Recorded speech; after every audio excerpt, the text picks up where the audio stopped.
Katekese Pendidikan Dasar.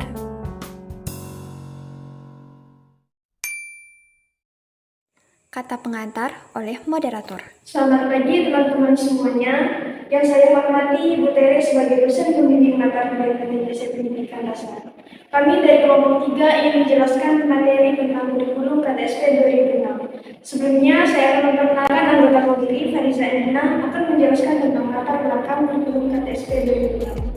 Perkenalkan, nama saya Paula Maida. Di sini saya akan menjelaskan pengertian tentang kurikulum KTSP 2006 dan kompetensi dasar bagian SMA. Perkenalkan, nama saya Paula Frida Anda. Saya akan menjelaskan tentang tujuan KTSP dan standar kompetensi dasar bagian SMP. Perkenalkan, nama saya Jenika Funiati. Saya akan menjelaskan tentang struktur muatan dan karakteristik dari KTSP. Perkenalkan, nama saya Asteria Prekarani. Saya akan menjelaskan tentang ciri-ciri dari kurikulum KTSP. Perkenalkan, nama saya Eci. Saya akan menjelaskan pengertian standar kompetensi. Perkenalkan, nama saya Rina Bibir. Saya akan menjelaskan standar kompetensi SD. Saatnya pembahasan tentang kurikulum KTSP. Baiklah, di sini saya akan menjelaskan latar belakang dari KTSP 2006. Munculnya otonomi daerah dan desentralisasi pendidikan adanya Undang-Undang Nomor 32 Tahun 2004 tentang otonomi daerah. Yang pertama adanya sistem kurikulum yang berkembang desentralisasi dan dekonsentrasi. Yang dimaksud dari sini adalah kewenangan yang dikeluarkan oleh daerah cukup otonom untuk dapat mengatur urusan di daerahnya sendiri, serta mendelegasikan kewenangan dari pemerintah pusat untuk mengurus urusan daerahnya, serta berpusat pada daerahnya sendiri. Dan yang kedua, ada kebijakan yang mendukung termasuk pemerintah pusat, pemerintah daerah, sekolah, dan kurikulum sekolah. Maksudnya yang di sini adalah karena kurikulum tersebut memberikan kewenangan kepada seluruh sekolah untuk dapat mencapai tujuan pembelajaran yang jelas. Penjelasan selanjutnya akan dilanjutkan oleh teman saya. Di sini saya akan menjelaskan tentang pengertian KTSP kurikulum 2006. KTSP adalah singkatan dari Kurikulum Tiga Satuan Pendidikan yang pada saat itu disusun oleh Kemendikbud pada tahun 2006 yang menggantikan KBK atau kurikulum berbasis komputer.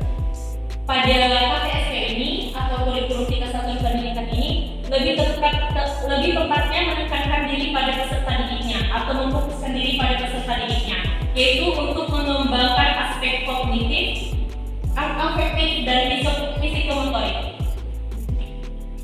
KTSP disusun dengan dan dikembangkan berdasarkan Undang-Undang Nomor 20 Tahun 2003 tentang Sistem Pendidikan Nasional pada pasal 36 ayat 1 dan 2. Yang pertama, mengembangkan kurikulum dilakukan dengan mengacu pada standar nasional pendidikan untuk mewujudkan tujuan pendidikan nasional. Jadi pada bagian satu ini, KTSP ini lebih menekankan diri pada tujuan pendidikan nasional pada saat itu.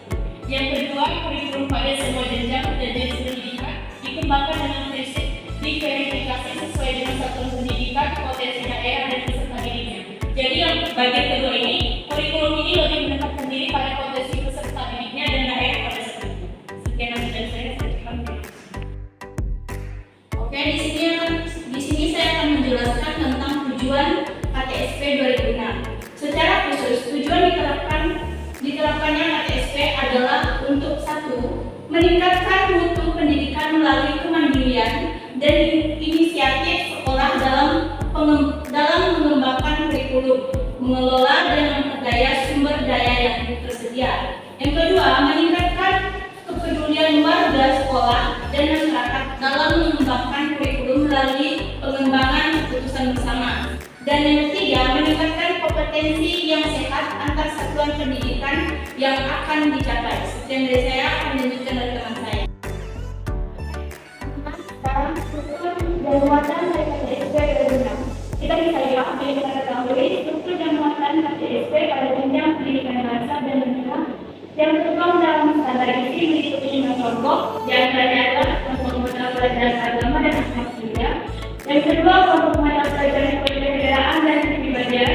Ketiga, kelompok mata pelajaran ilmu pengetahuan dan teknologi. Yang keempat, kelompok mata pelajaran estetika. Dan kelima adalah kelompok mata pelajaran jasmani, olahraga, dan kesehatan.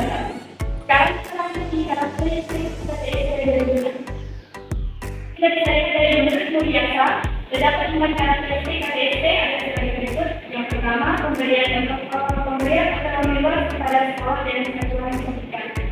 Yang kedua adalah partisipasi masyarakat dan orang tua yang aktif. Yang ketiga, sumber daya maupun dan transparan. Dan yang keempat, kepemimpinan dan demokrasi yang tradisional. Sekian dari pengakuan saya. Ciri-ciri KTSP 2006. Yang pertama, dilihat dari desainnya. KTSP adalah kurikulum yang berorientasi kepada disiplin ilmu. Hal ini dapat dilihat dari struktur program KTSP yang membuat sejumlah mata pelajaran yang akan ditemui siswa. Terus, kriteria dari keberhasilan KTSP ini lebih banyak diukur dari kemampuan siswa dalam menguasai materi pembelajaran. Ciri-ciri yang kedua, KTSP adalah kurikulum yang berorientasi pada pengembangan ilmu. Prinsip dari KTSP ini menekankan keaktifan siswa untuk mencari dan menemukan sendiri materi pembelajaran melalui pendekatan dan strategi pembelajaran yang disarankan. Ciri-ciri yang ketiga, KTSP adalah kurikulum yang mengakses kepentingan daerah. Hal ini tampak pada satu prinsip KTSP, yakni berpusat pada potensi, perkembangan, kebutuhan, dan kepentingan peserta didik dan lingkungannya.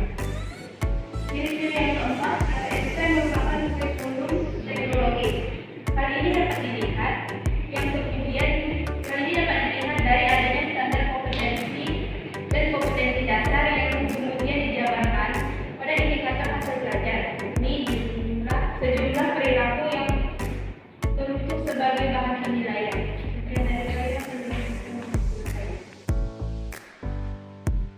Baiklah, sebelumnya saya akan menjelaskan pengertian standar kompetensi. Standar kompetensi mata pelajaran adalah deskripsi pengetahuan, keterampilan, dan sikap yang harus dikuasai setelah siswa mempelajari mata pelajaran tertentu pada jenjang pendidikan tertentu pula. Standar kompetensi merupakan kerangka yang menjelaskan dasar pengembangan program pembelajaran yang terstruktur. Pada setiap mata pelajaran, standar kompetensi sudah ditentukan oleh para pengembang kurikulum yang dapat kita lihat dari standar isi. Baiklah, di sini merupakan kompetensi dasar yang harus diterapkan. Yang pertama yaitu memahami diri dan lingkungan sebagai karunia Tuhan dan mensyukuri semua karunia itu dengan menciptakan dan menghormati Tuhan serta lingkungan dalam tindakannya. Yang kedua, memahami dan menjelaskan pribadi Yesus Kristus dan watak apa serta meladeni dalam kehidupan sehari-hari. Yang ketiga, memahami arti dan makna gereja, sifat-sifat dan tugasnya, sarana-sarana dalam gereja, dan mewujudkan hidup menggereja secara aktif. Dan yang keempat, memahami hidup beriman yang terlibat dalam masyarakat, mewujudkan secara nyata. Sekian dari saya, selanjutnya akan dijelaskan oleh Bung. PAK adalah pendidikan agama Katolik yang bertujuan untuk memberikan pendidikan agama atau kepercayaan yang diterima dan diakui oleh masyarakat Indonesia kepada peserta didik, yang bertujuan untuk membentuk sikap religius atau spiritualitas serta meningkatkan kesadaran peserta didik tentang agama atau kepercayaan yang mereka. Dan di sini adalah kompetensi dasar kelas 1, memahami bahwa Yesus Kristus sebagai bukti kebaikan Allah. Ini maksudnya peserta didik memahami bahwa Yesus Kristus itu memberikan karunia pada manusia. Contohnya seperti Yesus membantu orang yang mengalami kesusahan, dan ini adalah salah satu bukti Yesus mengasihi umatnya. Untuk kelas 2, memahami keberpihakan Allah dapat memotivasi siswa untuk mengembangkan diri dalam keterlibatan atau perwujudan iman dalam hidup. Contohnya seperti kita mau ataupun sering beribadah dengan taat dan melakukan kegiatan-kegiatan atau pelayanan di gereja. Untuk yang kelas 3, memahami tokoh-tokoh perjanjian lama. Pada perjanjian lama ada seorang nabi yang bernama Nabi yang berjanji kepada Yesus akan menjaga kehidupan dengan mengikuti hal yang dianjurkan, dilarang, dan diperbolehkan oleh Allah. Dengan demikian, umat Allah harus memiliki sikap dan tindakan yang saling mengasihi dan hidup menurut aturan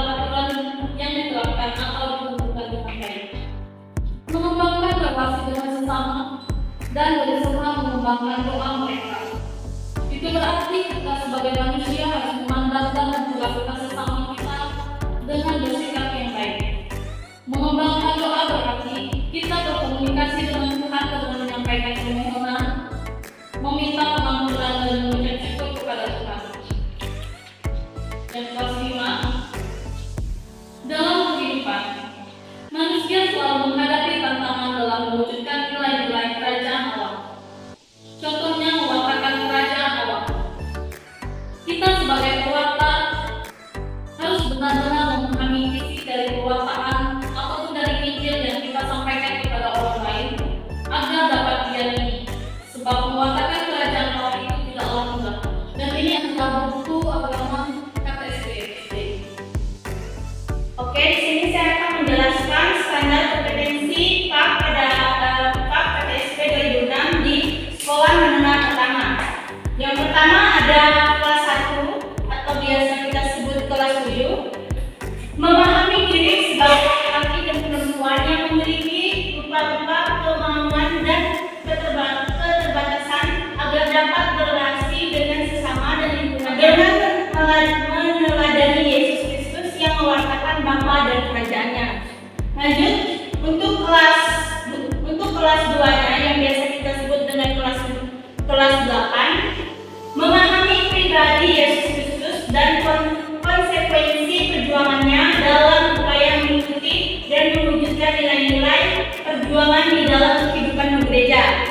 Dan yang terakhir di kelas 3 yang biasa kita sebut kelas 9 di SMP, memahami dan melaksanakan nilai-nilai kerajaan Allah dalam hidup beriman di tengah jemaat dan masyarakat sesuai dengan yang diwartakan Yesus Kristus dalam rangka membangun kehidupan masyarakat, dalam rangka membangun kehidupan masa depan yang lebih baik.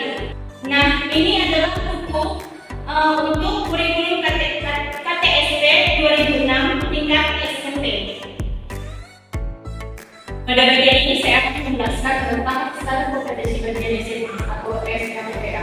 Pada bagian ini, standar kompetensi pada bagian SMA ini dilaksanakan untuk mencapai beberapa tujuan. Yang pertama yaitu kelas 1 untuk memahami nilai-nilai keteladanan Yesus Kristus sebagai landasan mengembangkan diri. Yang kedua, untuk memahami karya Yesus yang mewartakan kerajaan Allah dan penerusnya oleh gereja. Yang ketiga, memahami makna firman Allah, ajaran Yesus dan ajaran gereja. Sehingga pada ketiganya ini diharapkan seorang guru atau seorang pelaksananya mata pelajaran pendidikan agama Katolik ini diharuskan untuk memiliki landasan dalam kompetisi yang ada pada bidang agama tersebut atau kepercayaan sesuai dengan ajaran yang diajarkan. Dan ini adalah contoh kurikulum buku SMA, kurikulum KTSP tahun 2000. Jadi setelah dari penjelasan yang kami berikan tadi, ini merupakan kelebihan dari KTSP. Yang pertama yaitu fleksibel.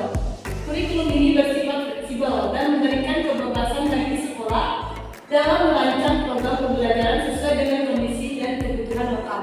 Yang kedua, menyesuaikan dengan lingkungan. KTSP juga dapat disesuaikan dengan kondisi lingkungan dan budaya setempat sehingga lebih relevan bagi siswa. Yang ketiga, memperkuat karakter. Kurikulum ini juga menempatkan penanaman karakter sebagai fokus utama dalam pendidikan. Cara pembahasan tentang kekurangan KTSP. Kekurangan KTSP yang banyak adalah yang pertama kurang terstruktur. KTSP kurang terstruktur dan kurang jelas dalam memberikan anjuran tentang apa yang harus diajarkan dan bagaimana harus dievaluasi. Yang kedua ialah tidak terintegrasi. Kurikulum ini tidak terintegrasi dengan standar nasional pendidikan dan akibatnya ada perbedaan kualitas pendidikan di berbagai daerah.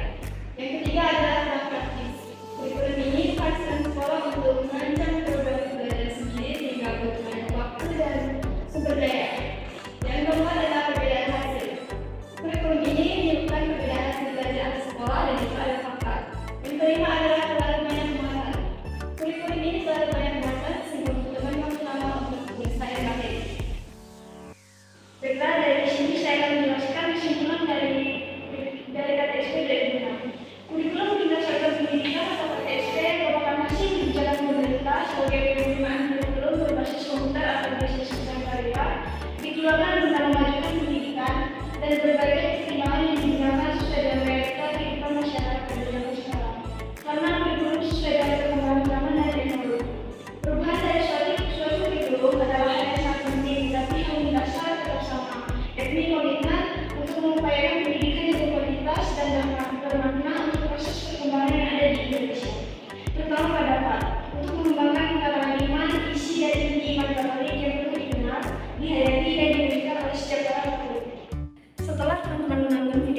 ada pertanyaan, silahkan komen di kolom